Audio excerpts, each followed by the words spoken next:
ha trabajado también en la subcomisión de familia y, bueno, pues un hombre que es muy experto en pastoral familiar a nivel de la teología, pero también a nivel de acompañamiento de las familias. Le damos muchísimas gracias y le hemos pedido, aquí está confundido en la ponencia, porque él nos va a hablar de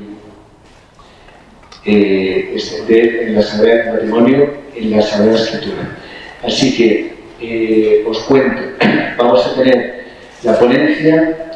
Al terminar la ponencia vamos a ir a hacernos la foto oficial y después vamos a volver aquí para el descanso y el café, y tendremos, o sea, la ponencia, las preguntas al ponente, y después nos hacemos la foto, el café, y luego tendremos, ya lo explicaremos, el trabajo por grupos, ¿vale? Así que, pues, José Miguel, lo escuchamos con mucha atención. Muchísimas gracias por venir a compartir con nosotros.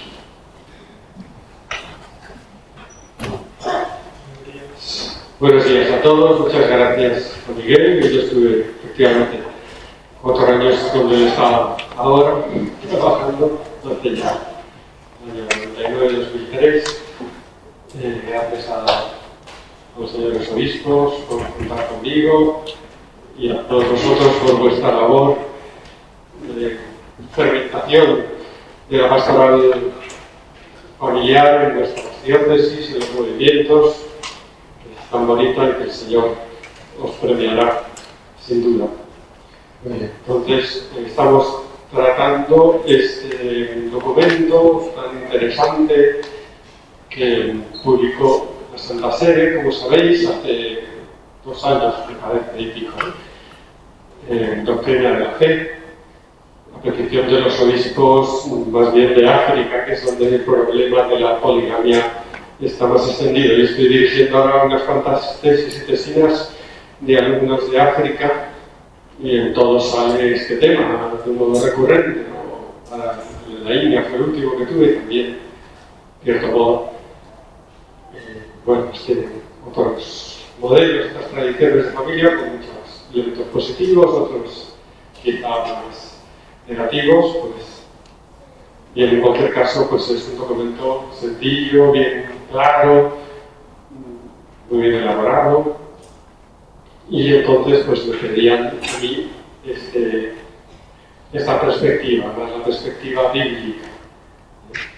Yo estudié pues teología del cuerpo, las catequesis famosas de Juan Pablo II, pues, fueron el tema de mi tesis doctoral, y son catequesis muy bíblicas. Lo que quería era volver a fundamentar frente al cuestionamiento de la doctrina católica sobre el matrimonio y la familia, en especial sobre la procreación responsable, con aquella crisis y disenso tan agrio, tan dañino para la Iglesia que hubo después de la publicación de la encíclica Humanae Vitae. Pues Juan Pablo II, que era un súper experto, profesor de ética, de filosófica, acompañante de matrimonios desde la juventud, pues en estas grandes catequesis hizo una refundamentación bíblica frente a la objeción de que Humanae Vitae no tenía base bíblica. Pero vamos a ver que sí que tiene una profunda base en la antropología teológica que brota de la divina revelación, por supuesto. Bien, pues son 9 puntos lo que voy a tratar, los apartados. El primero es introducción, la pregunta sobre el sentido del cuerpo sexual. La pregunta, las grandes preguntas, los grandes interrogantes, los porqués, por qué el dolor, por qué la muerte, por qué el enamoramiento, por qué el sentido del cuerpo, de la sexualidad, de Eros, el sentido, por supuesto, del trabajo, de los conflictos. Y esas grandes preguntas tenemos como 2 focos. Vemos aquí todos estos focos que iluminan este salón de actos espléndido. Si todo eso estuviera oscuro y aquí en las candilejas estuviera yo solo con 2 focos. Uno desde arriba, otro desde abajo. El foco desde abajo, ¿cuál es? lo que Juan Pablo II llamaba la experiencia esencialmente humana. En realidad, antes quizás se llamaba más la razón. O sea, todo el esfuerzo personal, colectivo, cultural, sapiencial de los pueblos, de transmisión de sentido, de saber, para descifrar el misterio. Ese es el foco que viene desde abajo. Bueno, cada uno tiene personalmente que hacer su síntesis, pero con la ayuda de alomos gigantes, decían algunos, ¿no? De tantos que durante siglos han pensado, han organizado la sociedad de modo digno del ser humano, han descubierto también la institución matrimonial. Bueno, ese primer foco. Y el segundo foco, desde arriba. La divina revelación. El Dios personal, el Dios amor, que en su infinita misericordia nos habla, se manifiesta a nosotros, nos cuenta sus planes, no nos trata como plantas o planetas, sino como personas que quieren entablar un diálogo con nosotros, quieren contarnos nuestra respuesta libre, amorosa, quiere amistad con nosotros. Entonces Dios nos habla. Así como Juan Pablo II, como vemos aquí, afirmaba la admirable convergencia entre la experiencia esencialmente humana, como la razón, y la revelación divina. El foco desde abajo, desde nuestro esfuerzo personal y colectivo, y el foco desde arriba. El don sobrenatural del Dios que nos habla. Y no solo nos habla, sino que viene a nosotros. Se nos comunica, entra en nuestra vida, en nuestras vicisitudes, hace de la historia humana historia de la salvación, historia de las misericordias de Dios. Y entre estos dos modos de conocimiento, entre estas dos luces, también a veces se hablaba de las dos alas para elevarse, como un águila a la contemplación de lo más elevado. Pues entre estos dos focos no hay contraposición, no hay divergencia, sino admirable convergencia y retroalimentación. Bien, entonces esto es lo primero. Y en el centro del foco desde arriba está Jesucristo, plenitud de la revelación, de la automanifestación y autocomunicación de Dios a los hombres. Jesucristo, el Dios, el verbo humanado, el rostro humano de Dios, que nos habla con un lenguaje nuestro, que lo entendemos con corazón de hombre, con gestos de hombre, con sentimientos, con sufrimientos, con acciones humanas. Todo Cristo es evangelio, buena nueva. También evangelio del matrimonio y de la familia, evangelio del trabajo, del sufrimiento, todo Cristo, ¿no? Cristo es en él converge todo el misterio de la divina revelación. Todo lo que Dios quería decirnos y comunicarnos nos llega en Cristo. Cristo es el derroche, la bendición total de Dios para la humanidad. Entonces, por supuesto, miramos a Cristo para entender el misterio del hombre en todas sus facetas y dimensiones.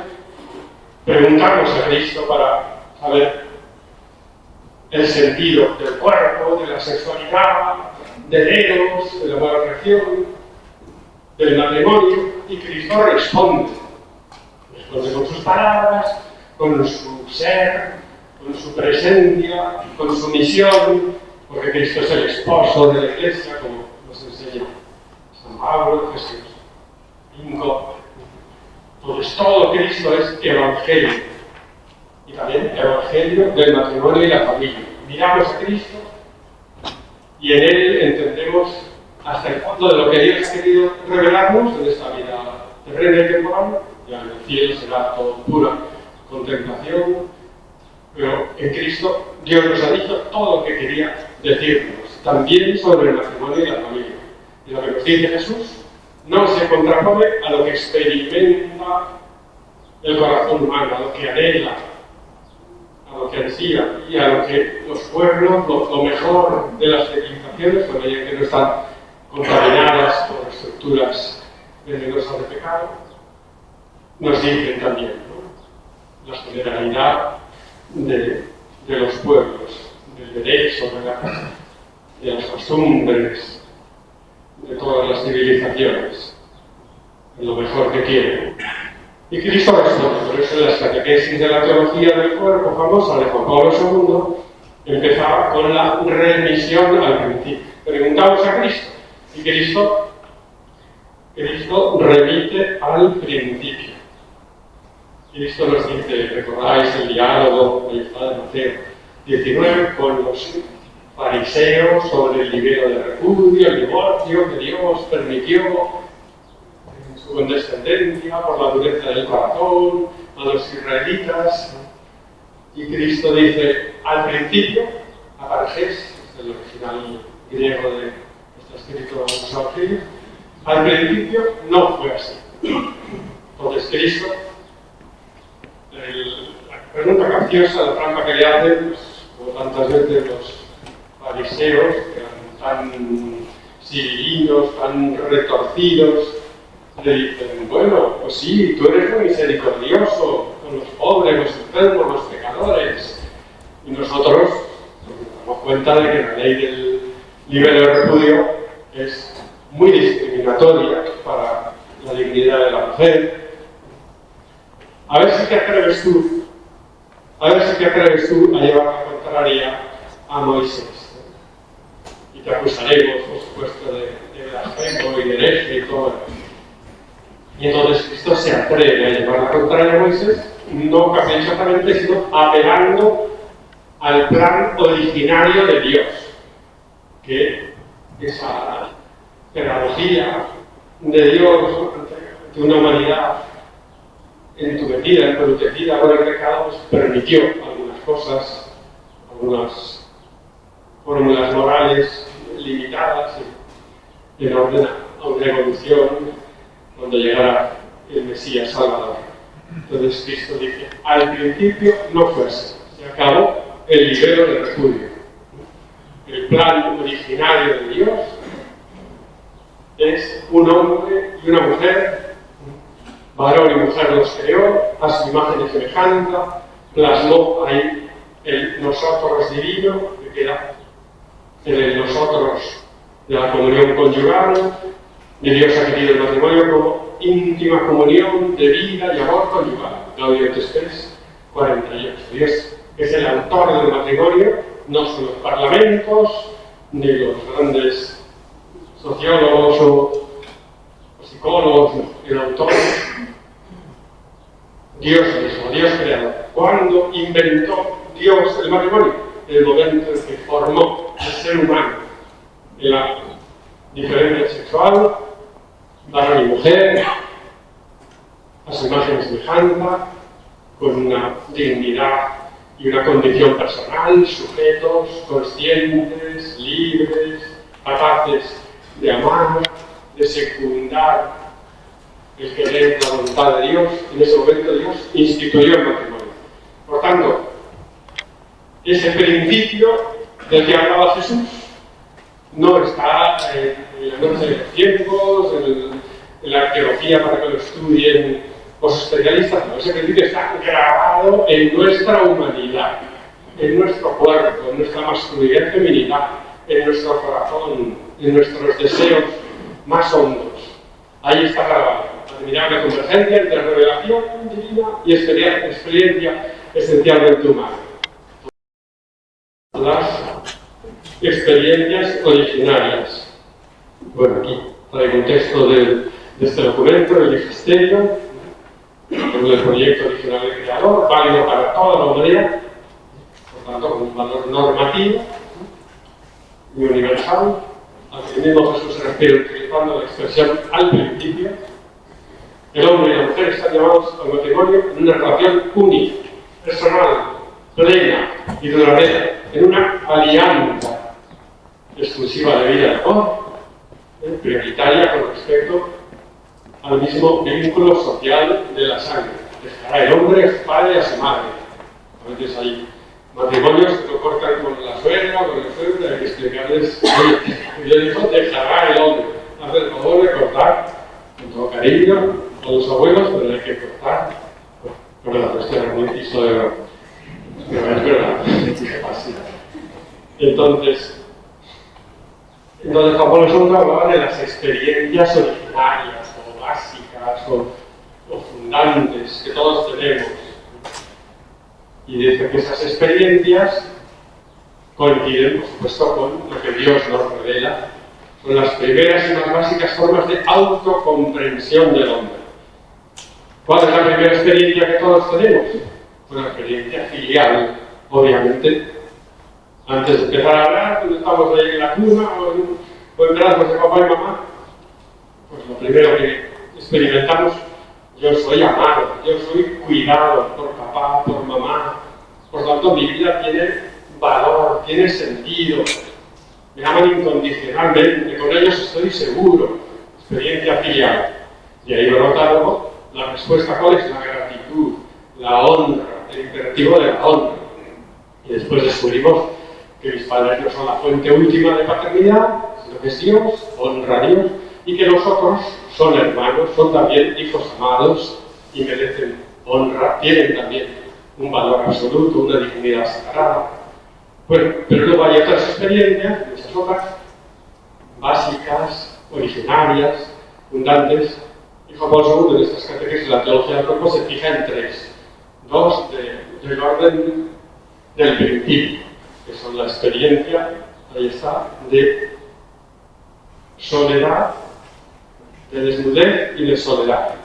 ¿Qué quiere decir desnudez y soledad? Pues soledad quiere decir que el hombre, recordáis en el Génesis, con este lenguaje, pues con la parábola, el jardín, la liturgia del templo, Dios como el gran sacerdote cósmico, el género literario, Génesis 1, Génesis 2, Dios sería como el alfarero que forma al ser humano, varón y mujer. Bueno, entonces Dios da un paseíto con Adán por el jardín del Edén y todo precioso, lleno de flores y de plantas y de animalitos, que no eran todavía mascotas, ¿no? Eran seres. Y entonces pues Adán no encuentra ningún animalito, ni plantita, ni gatito, ni perrito con el que tener un diálogo íntimo, profundo, interpersonal, porque por eso que la invención se me confesaban así, pero Dios mío, de que se había gastado un dineral en la operación de su gatito. Bueno, pues nada, los gatitos. Entonces, pero con los gatitos y las plantitas no hay posibilidad de una relación interpersonal porque no tienen subjetividad, no tienen una intimidad, una inteligencia. Entonces, dice el Señor, no es bueno que el hombre esté solo aquí en este jardín maravilloso, voy a hacerle una ayuda adecuada, una ayuda semejante a él. Y entonces viene el segundo relato, el Dios alfarero, que saca, que difunde un sueño, un sueño metafísico, un sueño creador, forma, descostilla a la mujer, esta sí que es carne de mi carne, hueso de mis huesos, exclama Adán entusiasmado. Decía Juan Pablo, la primera fiesta de la humanidad. Y porque descubre un cuerpo que expresa a la persona, un cuerpo que en su exterioridad, en sus gestos, en su composición, en su belleza femenina, en este caso, manifiesta el ser íntimo, manifiesta un sujeto que no es algo, sino alguien con quien entablar una relación y salir de esa esterilidad individualista, dañina, y poder vivir en una comunión fecunda de crecimiento. Bueno, pues la experiencia de la soledad. Y luego la experiencia de la desnudez. Estaban desnudos y no sentían vergüenza, nos dice el autor sagrado, ¿verdad? ¿Qué quiere decir esa desnudez? Quiere decir que muchas cosas, es muy importante. Quiere decir el equilibrio, la armonía armonía paradisíaca de nuestros primeros padres. Quiere decir que Dios no ha hecho el pecado, ni la enfermedad, ni la muerte, ni las guerras. Eso Dios no ha hecho mal al ser humano. Dios lo ha hecho en plenitud, en belleza, en gracia. Y eso otro viene, como veremos ahora, de un modo derivado, por un mal uso de la confianza originaria. Entonces, la armonía es muy importante para entender que estamos bien hechos y que anhelamos vivir en comunión, aunque a veces no es fácil. El otro día, uno del grupo de matrimonios me intentaba rebatir que seamos complementarios, hombre y mujer, que estemos llamados a la colaboración. Y me mostraba la portada de un libro de Fabrice Hayas, este filósofo francés tan provocativo, una especie de Chesterton, pero elevado al cubo, ¿no? Es la paradoja de la paradoja de la paradoja. Entonces, en la portada salía una fruta, pero una fruta que era mitad manzana, mitad naranja, agarrada por unas grapas, unas layas. ¿Ya ves? ¿Cómo es incompatible? Pero pues no. Dios ha querido, somos distintos, iguales en humanidad, en dignidad, pero diversos, y esa diversidad no es para la confrontación. En el año 2003 sacó Doctrina de la Fe, un documento sobre la colaboración del hombre y la mujer en la Iglesia y en el mundo, donde explicaba que frente al feminismo marxista, dialéctico, de confrontación, lucha hombre-mujer, que siempre combate, y de ese combate saldría una síntesis superadora, como dice Hegel. Pues no estamos hechos para la lucha y para fastidiarnos y para hacernos daño. Somos distintos, no es fácil, tenemos una sexualidad distinta, una afectividad distinta. A los hombres les gusta el fútbol y los coches, a las mujeres les gustan pues, los trapitos y los bebés, ¿no? Somos distintos, pero eso no es malo para que nos enriquezcamos con los dones y los talentos y capacidades que cada uno tiene. Por tanto, la armonía originaria que se expresa con el mito de la desnudez significa que el cuerpo es bello y el cuerpo expresa a la persona y es para la comunión. Y el eros es un dinamismo, una atracción, una afectividad, no hacia la física y química del placer, que es muy poquita cosa, placer no es malo, pero no es todo.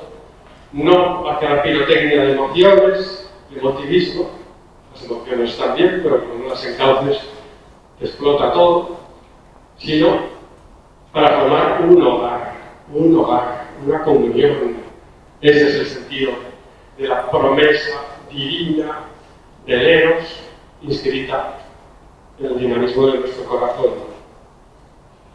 Esta cita de Deus Veritas Est, a los incompletos, solo con el otro. Y esta otra cita de la Carta a las Familias del año 94, Juan Pablo II, como el nosotros divino, se refleja y participa en el nosotros humano, comenzando por el nosotros conyugal y familiar.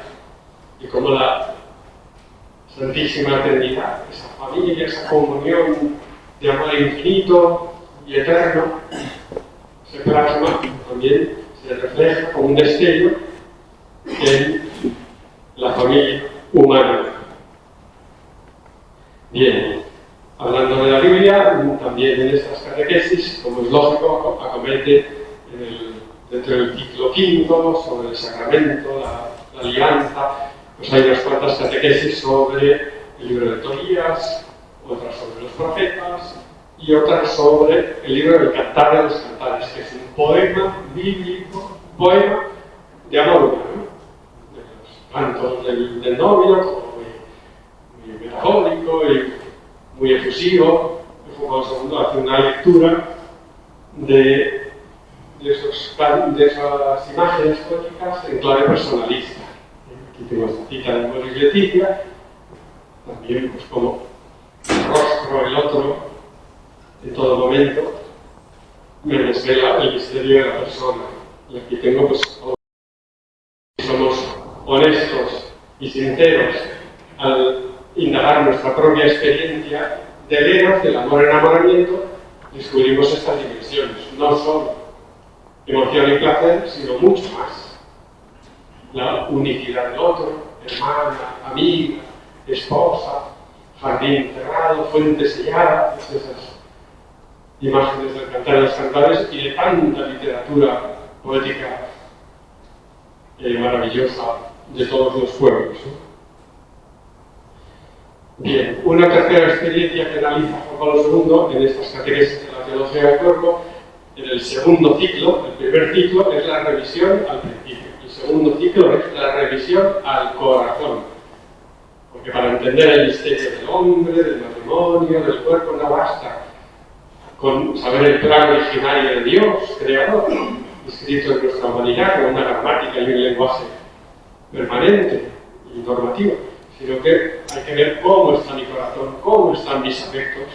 No estoy en el paraíso, obviamente, estamos en una condición de naturaleza herida o caída, con el deseo parcialmente desordenado, no totalmente corrompido, como decían las antropologías pesimistas erróneamente, ¿no? Pero hay un factor de egoísmo, de egolatría, de pasiones desordenadas que hay que reconducir, reintegrar, sanar, ver cómo mediante el dinamismo de las virtudes humanas y también de las virtudes sobrenaturales y la ayuda de la comunidad, comenzando por la familia, todo eso reintegra.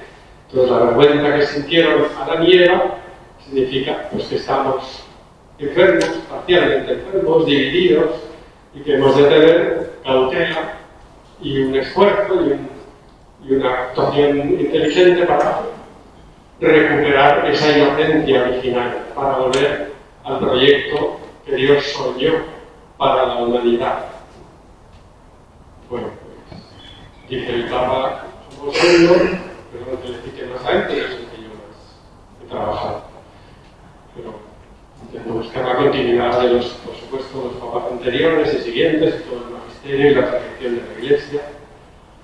Bueno, pues dice que el cuerpo era, en el plan de Dios, el cuerpo es sustrato de la comunión, canal, vehículo, incluso sacramento, signo eficaz de la comunión interpersonal, de la fiel y fecunda. Y en cambio, en la armonía originaria es así percibido, y las personas santas. En cambio, nuestra naturaleza herida y en la medida que nos dejamos llevar por los deseos desordenados de la concupiscencia, el cuerpo se convierte en obstáculo. Lo sentimos como una dificultad. Pasa de ser comunicante a ser aislante. Y el cuerpo del otro, y la presencia del otro, y el afecto del otro, ya no me facilita descubrir el misterio hondo del corazón de la persona y entablar una relación de ayuda mutua, de colaboración, sino que hay una dificultad y hay que ponerse a trabajar para superar esa dificultad.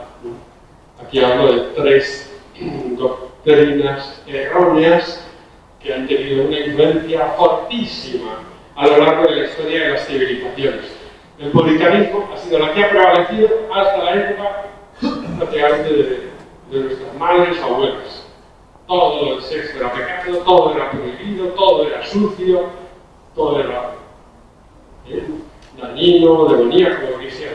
¿De dónde viene esto? No viene de la revelación bíblica, no viene en absoluto todo lo contrario del Evangelio.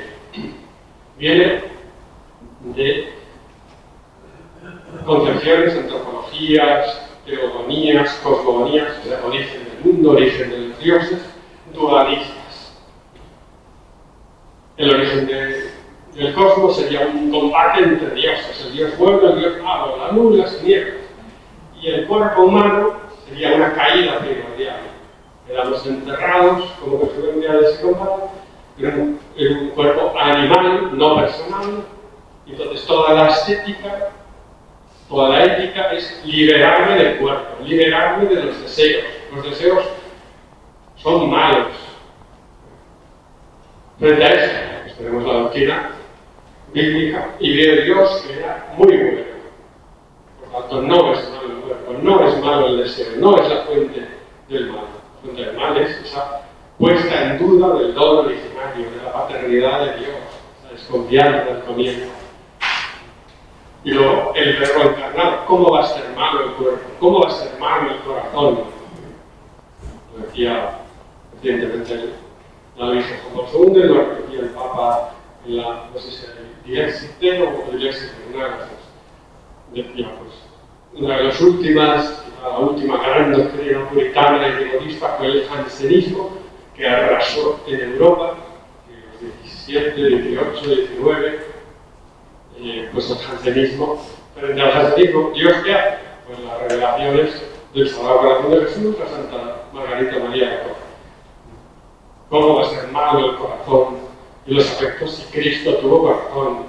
Cristo no era una especie de faquir, embarado, tieso, se le acercaban los niños, lloraba con Lázaro y sus hermanas, se conmovía con los enfermos. Cristo tenía un gran corazón, una afectividad no sentimentalista, que fue a la cruz sin dejarse llevar por sus apetencias. Bueno. Entonces, puritanismo, por un lado, ahí tenéis la Venus de Milo, no tenemos nada contra el corazón ni contra el cuerpo humano. Otra doctrina, que es la prevalente ahora, le podemos llamar el racionalismo, el positivismo o el materialismo, una comprensión del hombre, del cuerpo, completamente cerrada a la trascendencia, animalizada. Somos un animalito más, como un primate con un poco más de evolución. Aquí no hay alma ni espíritu, todos son neuronas, todos son sistemas, un desastre, una concepción contraria al sentido común. Y entonces, pues ahí tengo esa cita de la Carta de las Familias, frente a la sexualidad como terreno de manipulación y explotación, la comprensión adecuada es ese asombro originario de Adán y Eva ante la belleza y el don de Dios. Bueno, y la tercera doctrina tenía el emotivismo. Bien, y frente a esto viene la buena noticia. La buena noticia que ya en el protoevangelio, en Génesis 3, 14, 15, el Señor anuncia el Salvador, un hijo de Adán y Eva, que aplastará a la serpiente. La buena noticia es Cristo. Por tanto, la cita de San Pablo hay que aprendérsela de memoria, vamos a cantarla en la ducha, ¿no? Donde abundó el pecado, sobreabundó la gracia. Ahí está la clave. Hay mucho pecado, hay mucha guerra, hay mucha corrupción. Yo no puedo, tengo tendencias desordenadas, y me puede la gula, y me puede la injuria, y me puede la ira. Pues sí que puedes. Te basta mi gracia. Cristo no nos ha amado un poquito, nos ha amado a tope, totalmente. Nos ha dado toda la gracia del Espíritu Santo que necesitamos para vivir en plenitud, para superar esas tendencias desordenadas. Entonces, con Cristo se puede. La redención del Eros. Otro paso sería la comprensión del matrimonio como alianza, berit, en la Biblia. Está esta cita de Juan Pablo II, que luego también la recoge Deus Caritas Est, la monogamia aparece como la única y justa analogía del monoteísmo, entendido en las categorías de alianza, es decir, de fidelidad, entrega al único y verdadero Dios. Monogamia, monoteísmo, fidelidad a la alianza. Dios ha querido utilizar la imagen esponsal para explicarnos cómo nos ama. Dios se ha querido comprometer, ha hecho un pacto con la humanidad.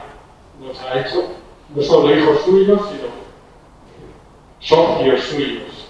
Y se ha comprometido a estar de nuestra parte, con una palabra de fidelidad. Y no nos va a dejar nunca. Y la prueba definitiva de la alianza de Dios es Cristo, que no se bajó de la cruz, llegó hasta el final, nos amó hasta el extremo. La nueva y eterna alianza, el gran matrimonio, por antonomasia es Cristo, esposo de la Iglesia, verbo encarnado, que se une al nuevo pueblo de Dios, sirven de la humanidad redimida y entrega su vida por ella en la cruz con la fecundidad inagotable del Espíritu Santo que trae la santidad a la Iglesia. Por eso Pablo señala en la unión perfecta y única entre Cristo y la Iglesia, la fuente originaria del matrimonio monógamo. El matrimonio de Adán y Eva era esposo, boceto, anticipo, profecía. El matrimonio Cristo-Iglesia es el mega misterio, como dice Pablo en Efesios 58-32, el gran misterio de la alianza de Dios con su pueblo, el gran matrimonio, el gran pacto de fidelidad, de benevolencia, el gran derroche de bendiciones. Y luego cada matrimonio cristiano reproduce, testimonia, continúa ese gran misterio en la sociedad, en el mundo, y vive de Cristo. La fidelidad es la consecuencia inmediata de la alianza. El derecho romano, ¿recordáis? Pacta sunt servanda. Los pactos tienen que ser guardados, respetados. Pactos de defensa, de protección, pactos comerciales, y el pacto más profundo que hay, que es el pacto conyugal, porque implica los bienes más íntimos, la sexualidad, dar la semilla de uno mismo, el hombre que con la semilla de la mujer se hará fecunda, abierta al don, al milagro divino de la vida, del alma que infunde Dios en ese soporte somático del interior humano. Pues con un pacto comercial o un pacto de defensa, pues hay que guardarlo y no puedes traicionarlo, no puedes engañar a tu socio, pero a tu cónyuge, con el que compartes toda tu vida, todo tu proyecto, tus hijos, tu intimidad sexual, la mayor capacidad que hay es dar vida juntos, pues con ese, y luego la familia que tiene que ser cuna, taller y escuela de la vida, ¿no? Y santuario. Muy bien, y concluimos ya, que he pasado casi el tiempo, con esta afirmación que hago. Las mejores culturas y civilizaciones reconocen la verdad completa del matrimonio sin adulteraciones. Valoran los bienes que aportan a las personas y a la comunidad. Y por ello, cuidan con esmero esta institución fundamental para el progreso de la humanidad. Bueno, pero voy a regalaros, si me quedan 5 minutos, no voy a perder ni uno. El documento este es interesante porque apela al testimonio de las grandes culturas. Y veis, hay citas de muchos textos de pueblos de Oriente, de muchos poetas, claro. Entonces, por eso, pues, esa experiencia esencialmente humana, plasmada en la cultura de los pueblos, pues os traigo un texto poético que a mí me gusta mucho, y así disfrutamos y acabamos, como dicen los italianos, in bellezza. Un texto del autor que todavía vive, su hermano está en mi parroquia, se llama Pedro Miguel Lamet, vidas de santos, es un gran poeta además. Y entonces, este texto titulado El sexo, precisamente un poema titulado El sexo, donde habla del momento creado, el momento en que Dios nuestro Señor crea al ser humano a su imagen y semejanza, varón y mujer, y bendice copiosamente esa comunión con el don de la fidelidad y de la fecundidad.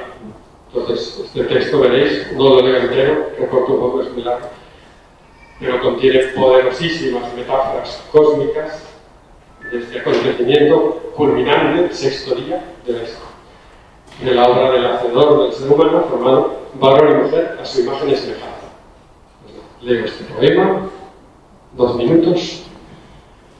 Dios miróse aquel día, como a 2 nubes anchas, sus 2 manos inciertas, y pensó: ya es hora de que abramos en la carne del hombre la senda del misterio, que conozca que existe, que sepa que ha nacido, al saber que no es solo gratis lluvia de Dios, sino además la fuente de un crear que persiste, y recuerde en la noche que en algo se parece a este gesto del Padre cuando toca.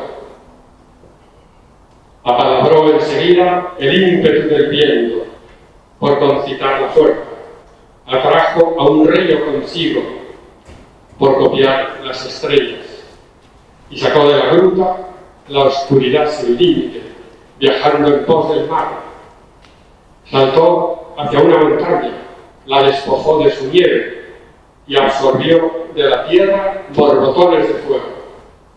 Ya está, pensó, id ahora quemando por las venas del hombre, hacedlo doble y uno, multiplicado asombro, sociedad en penumbra, terror de los abismos, necesidad de abrazo, desolación, encuentro.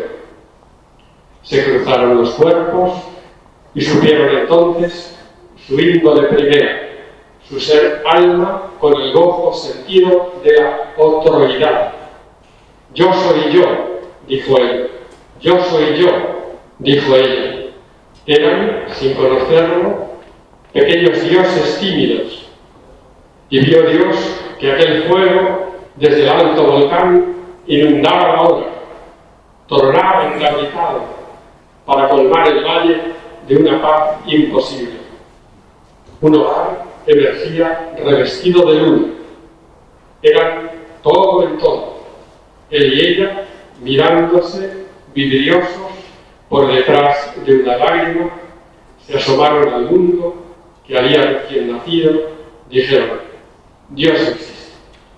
Pues nada, muchas gracias. Estas jóvenes generaciones, algunas pistas, ¿no?, para hacer llegar, ¿no?, esta verdad. Pues gracias, Miguel.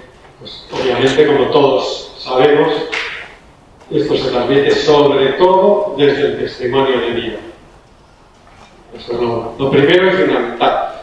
Luego, por supuesto, habrá que amueblar un poquito la cabeza, ofreciendo los argumentos bíblicos, jurídicos, racionales, filosóficos, antropológicos, lo que queramos, pero la clave de todo es la vivencia, que es lo que atrae, convence y transmite, pues, que esto es verdad, que esto no es una opinión o una locura de unos señores muy locos, sino que esto es lo que corresponde a los anhelos más profundos del corazón del hombre. Esto es lo que está inscrito en nuestra humanidad, porque Jesús nos ha revelado. Pues, preguntas.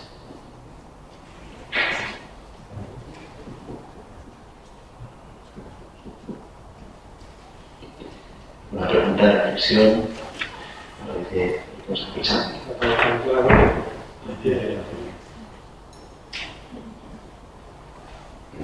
Sí.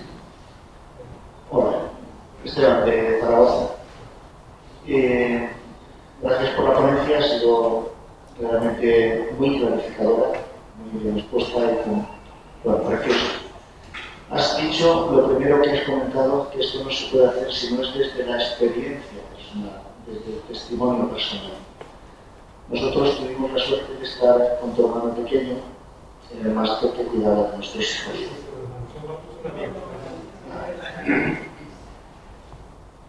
Familiarmente, ¿cómo transmitir todo esto?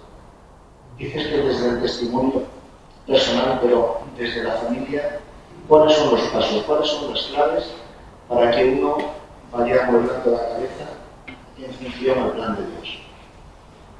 Pues claro, efectivamente, la formación es la clave, ¿verdad, doctora Cantiligo? La formación es la clave para prepararse al matrimonio, preparación remota, desde la infancia, que es que es quizá la más importante, ser amados y aprender a amar, y aprender a controlar todas esas pasiones desordenadas que tenemos con la disciplina y la autoridad que los padres enseñáis a los niños, a no ser un monstruo caprichoso de apetencias descontroladas que lo destruyen sin aprender a ser virtuoso. Bueno, pues, y luego la preparación que llaman los documentos de la Iglesia más cercana, de la etapa juvenil, con el acompañamiento a los jóvenes, con todas las ofertas que tenemos en la Iglesia, siempre tiene que estar, decía Juan Pablo II, con simpatía, revelando un poquito la frase del Señor: no es bueno que el hombre esté solo. Decía, no es bueno que el matrimonio esté solo, ni es bueno que el joven esté solo. Todos necesitamos una comunidad, un grupo. Yo cuando confieso, a todo el mundo le pregunto: ¿tienes un grupo de fe? ¿Tienes una comunidad? A los jóvenes y a los viejos, todos. Porque la cultura dominante pues, es muy contraria a los valores humanos del Evangelio y arrastra y pues hace falta tener un ambiente, por lo menos un ambiente, donde participar, vivir, rezar, convivir con jóvenes si eres joven, con matrimonios si eres matrimonio. Y entonces el acompañamiento a niños, jóvenes, los novios que se preparan para casarse, los recién casados, los que ya llevan unos cuantos años, todo eso es imprescindible. Y luego en cada etapa, pues por supuesto, además de formar el corazón y los afectos y los hábitos, se hablará en verano. Claro, si te llevas a los niños a las playas todo desnudo, pues tú me dirás qué vas a hacer. Pues te estropean toda la educación que tienes darle con todo ese nudismo lamentable y patético. Llévatelos a la montaña, llévatelos donde sea, pero no lo lleves. Perdona algo demasiado concreto. Llevar pues campamentos de movimientos, de iglesia, etc. Y luego, pues además de formar los hábitos y los afectos, hay que formar también la cabeza y darle las razones. Y la Iglesia tiene un bagaje, un corpus de apologética maravilloso, apologética bíblica, antropológica. Tenemos razones de por qué la sexualidad debe vivirse así. Estas no son normas impuestas desde arriba, de modo a priori y externo, sino que son razones que encajan con lo que anhelamos. Pues es verdad, ¿quién no quiere la fidelidad? ¿Quién no quiere ser tratado con respeto, ser mirado con dignidad? Pues todo esto que enseña la Iglesia no es una imposición legalista, es lo que brota, pues tenemos razones. Y los documentos del magisterio, que luego quizá hay que divulgar y hacer más sencillos para que, pues bueno, cada cosa tiene su nivel. Te coges las encíclicas del Papa o estos textos y te son muy difíciles. Bueno, pues aquí te toca el reto de hacer eso, divulgarlo para jóvenes o para niños o para adultos, dando las razones. Entonces, por supuesto, tiene que ser una formación integral, que abarque la cabeza, el corazón, los hábitos. Bueno, entonces no hay truco, no hay atajos. O formamos integralmente a las personas en todas las etapas de su vida. A veces toca, pues, reconstruir. Para Francisco era muy sensible, yo creo que es quizá el subrayado más importante del pontificado de Francisco es la atención especial, caritativa, misericordiosa, llena de ternura a las personas heridas, a las personas rotas, también los matrimonios, que no están ya abocados a una vida lejos de Dios, ¿no? Que ha tenido un divorcio, que ha tenido una experiencia de abuso malo, pues también esa persona se puede sanar eso y tenemos que sanarlo con mucha paciencia, con gradualidad, con una pedagogía adecuada. Entonces, todos formación. pero formación adaptada, no es café para todos. Una formación que se adapta como el guante a la mano, al niño como niño, al que se le ha roto su matrimonio, o al que tiene una psicopatología, pues todos, cada uno se adapta, con comunidad, con oración, con educación en las virtudes humanas, formación por supuesto bíblica, teológica. Pues yo creo que no hay más que formación. Y a veces complementando, ¿no? Pues, por ejemplo, dice, no, yo tengo mi parroquia, estos nuevos movimientos de Emmaús, Jacuna, Bartimeo, Samuel, el proyecto conyugal, dice, no, es que son chutes emocionales. Bueno, pues bien, vienen por el momento emocional, lloran mucho y luego ya. Se trata de que semana a semana les acompañamos, les vamos ayudando. Venga, léete este libro, vente a esta catequesis de confirmación, que no estás confirmado, vas complementando, pero no puedes despreciar lo sentimental. O sea, todo el mundo es sentimental, es que todos estamos en una sociedad. Pues es un elemento. En otras épocas era todo legalista, y todo prohibido, y todo pecado. Hoy en día le dices al joven que no ir a misa un domingo es pecado y se parte de risa. Pero le atraes con una música bonita, con un grupo, y poco a poco vas pasando de su emotivismo hipertrofiado a ir formando también la cabeza, la voluntad, el corazón, de modo adecuado, ¿no? Entonces, no polarizar y decir, este movimiento fuera, esto no vale.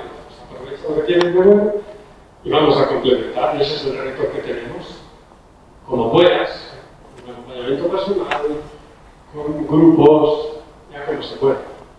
Como tenemos ahí, la iglesia nos hace unas autas, unas estructuras catequéticas, hacemos lo que podemos, las parroquias.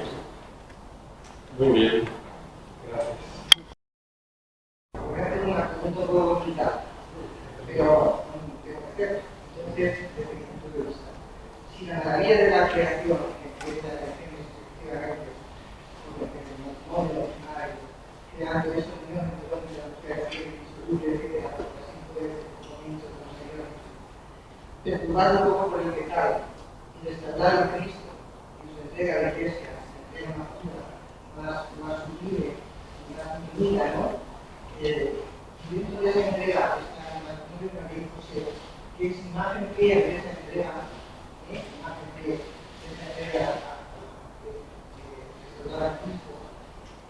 ¿Por qué la iglesia tiene, siendo como es un matrimonio como de abierta a la vida, sobre todo? No a la continencia, de la espiritualidad, de la vida que es la vida sin interés del varón. Entonces, es un matrimonio que se caracteriza por estar abierto al mundo. ¿Por qué la iglesia tiene tanta premisa en esa etapa de referencia al matrimonio cristiano? Con lo último no estoy de acuerdo, creo que la iglesia presenta de un modo rotundo a la Sagrada Familia, en concreto el matrimonio de María y José, como modelo, como principales intercesores ante Cristo para todos los matrimonios y familias del mundo, como el cumplimiento perfecto. Es un matrimonio verdadero, real, siempre la Iglesia lo ha dicho. Entonces, un matrimonio peculiar, virginal, porque ambos, por una inspiración muy especial del Espíritu Santo, entendieron que Dios les pedía la virginidad y la continencia perpetua. Por tanto, entregaron lo que dice el derecho canónico, el ius ad corpus, lo entregaron y ambos renunciaron a la entrega del otro, entendiendo que había una inspiración divina muy especial, ¿no? Entonces, pues claro que el matrimonio de María y José es modelo. Por supuesto que yo ahora el último artículo que he estado escribiendo todos estos días es sobre las pautas de la Iglesia, sobre todo a los profesores de cara a la castidad conyugal. María y José no tuvieron intimidad sexual, y en ese sentido, pues de eso no puede ser modelo. Gracias a Dios hay muchos otros matrimonios que la Iglesia tiene mucho interés, sobre todo en las últimas épocas, de, ahora mismo el proceso para declarar santos se hace juntos a los matrimonios, en muchas ocasiones. Pues, modelos de matrimonios que sí que han vivido normalmente su intimidad sexual con una castidad, con una gratitud, limpieza, respeto, delicadeza, todas las características que deben tener. Pero, por supuesto, María y José son el modelo sublime, absoluto, y son verdaderos matrimonios, no son raros, pero tenían esa peculiaridad que Dios, de cara al nacimiento del Hijo unigénito en la carne humana, pues Dios quiso que solo tuviera biológicamente, pues, que no tuviera biológicamente un padre humano, y ya está. Es algo especial.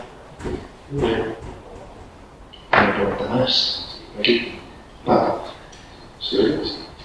Y ahí un poco de lo que se estaba comentando, a mí me impresiona siempre, sobre todo en San Juan Pablo II, la relación que hace también, siguiendo lo que estaba hablando de la monogamia, como la analogía de la fidelidad de Dios, y todo eso, pero como también expresaba que precisamente, igual que el matrimonio se consuma, pero el matrimonio se realiza plenamente en el momento de la consumación conjugal, bueno, también lo ha sido escrito con Pablo II como en el momento, la creación se consuma en el momento de unión de la vida, y es algo que a mí siempre me impresiona eso muchísimo, ¿no?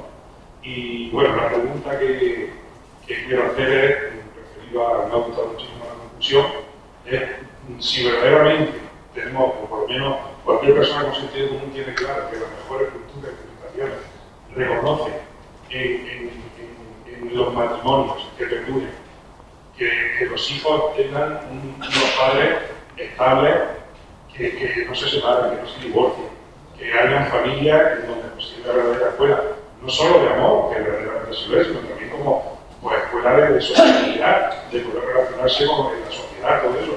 ¿Por qué esta sociedad, por no hablar de los gobiernos, sino por qué esta sociedad que tenemos hoy en día no pone, no defiende más precisamente, sino que todo lo contrario, que lo que incentiva parece ser que se rompan cuando uno mate uno mejor?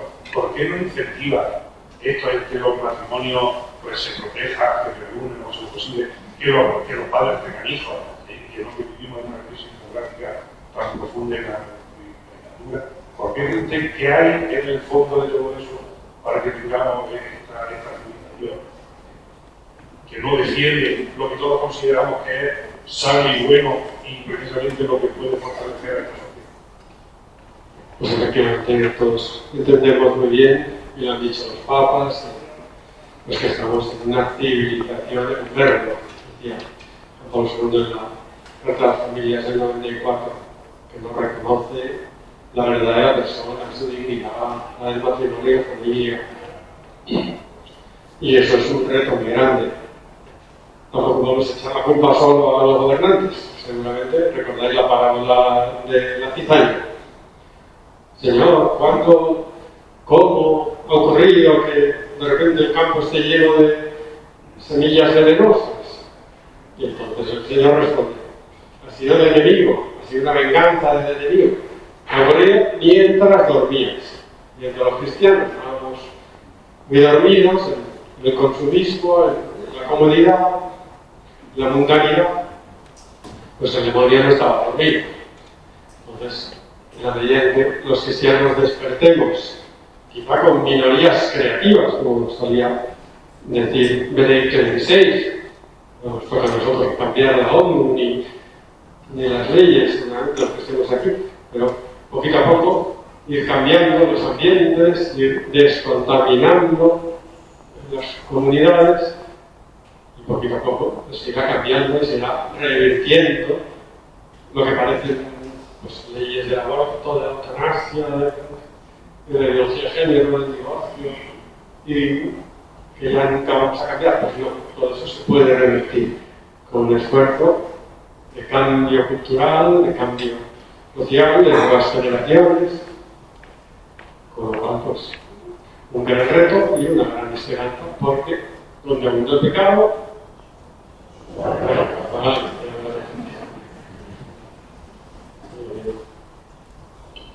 ¿Una pregunta más? Hay ganas de fuera.